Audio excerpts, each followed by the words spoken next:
Turner's Travels is thrilled to present the classic view of Firenze in Italia, Florence in Italy. This is a medieval city, the crucible of the Renaissance, with the names like Benvenuto Cellini. He was such an exquisite worker with silver that Rolex have named a line of watches, the Cellini range, after his exquisite skill. And when you look at Firenze, you realize why Italy is one of the top 5 tourist attractions in the world. The visitor is overwhelmed with its culture, its architecture, its culinary dishes such as spaghetti, pizza, macaroni, pepperoni. So it's got a unique character, and this is reflected in its language. It's informative, expressive, gesticulation.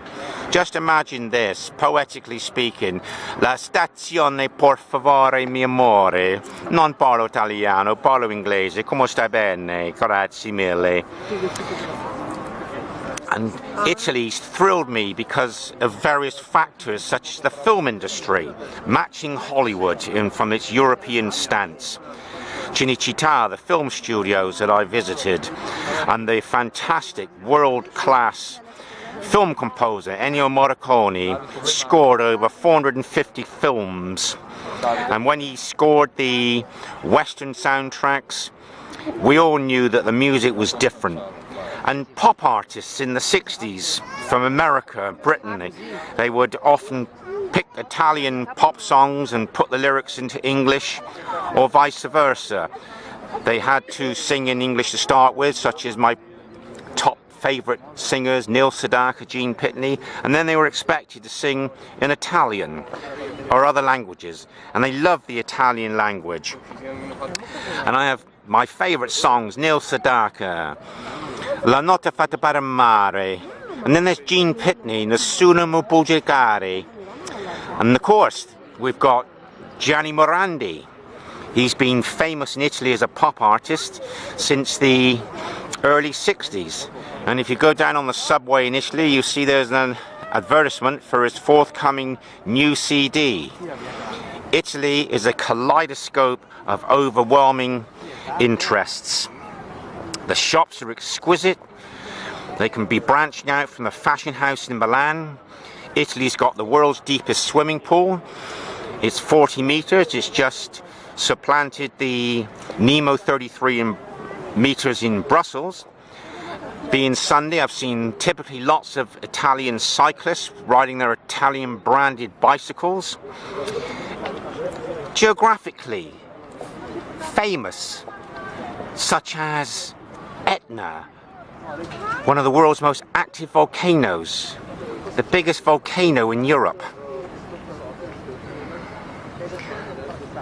And Italy is definitely a world beater for buildings, whether they're historical or new. You've got the Colosseum in Rome, the Vatican City, the Leaning Tower of Pisa.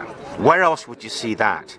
And here, I'm zooming in on the Duomo, Italian word for cathedral, which dominates and makes this a signature city. The roof of the cathedral,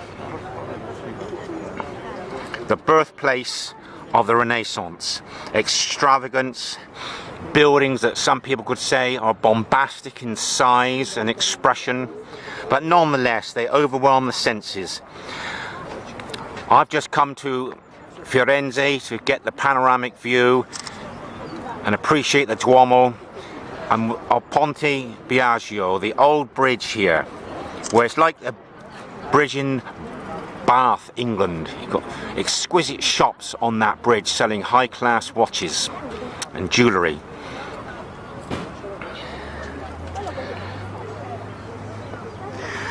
I met a couple from Britain yesterday, coming from near Manchester, and they spent a whole week in this city. If you're an aficionado of buildings in Italy, you'll be coming here year after year, doing one city a year. Venice, Rome, Florence. Overwhelming the senses of intricacy, size, fantastically original, ornate artwork. It's mind-boggling. And it just goes to show that these buildings are hundreds of years old, and that humankind has always been superbly intelligent, talented, gifted, and they've always worked with the maximum technology of the period, and thankfully they've left us this array of monuments in Italy which make planet Earth a delight in which to live in. And on a light note, I say this, it's the self-appointed International Goodwill Ambassador Michael Turner promoting planet Earth, saying ciao for now.